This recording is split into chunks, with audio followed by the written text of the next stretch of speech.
সকালে আমার ঘুম ভাঙলো ৭:৪০-এ। তখন আমার মনে পড়লো আমার তো সকাল ৮টা বাজে একটা ক্লাস আছে। সব কিছু চিন্তা ভাবনা কইরা দেখলাম আমি যদি এখন উঠে রেডি হই, ২ লেয়ারে জামাকাপড় পরি, উইদাউট নাস্তায় আমার ২০ মিনিট সময় লাগবে। বাসার নিচে গিয়ে সাইকেল নিয়ে ভার্সিটিতে যাইতে আরও ২০ মিনিট। এসব চিন্তা করতে, করতে আরও ৩০ মিনিট নাই। মানে তখন বাজে ৮:১০। তখন চিন্তা করলাম, ধুর আজকে ক্লাসেই যাবো না। তখন গিয়ে চিন্তা আসলো, পুরো সেমিস্টারে যদি আমি ৩ টা ক্লাসের বেশি মিস দিই, আমি ফাইনাল এক্সামে বসতে পারবো না।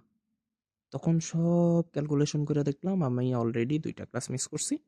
আজকেরটা মিস করলে আমার ৩ টা হয়ে যাবে। মানে পুরো বর্ডার লাইন। মানে ফাইনালের আগ পর্যন্ত আমার প্রত্যেকটা ক্লাস করতে হবে। সবকিছু চিন্তা করে দেখলাম এবং সিদ্ধান্ত নিলাম যে দূর আজকে ক্লাসেই যাবো না। এইসব চিন্তা করতে, করতে আরো ৩০ মিনিট নেই। মানে তখন বাজে ৮:৪০। সবকিছুই ঘুমের জন্য। এই ৮:৪০ হইছে আমার ঘুম গায়েব। এখন আর কোনো ঘুম আসতেছে না। তখন গিয়ে মনে পড়ল আজকে তো বিশ্ব শ্রমিক দিবস, গভর্নমেন্ট হলিডে। তার মানে আমার ক্লাসও বন্ধ।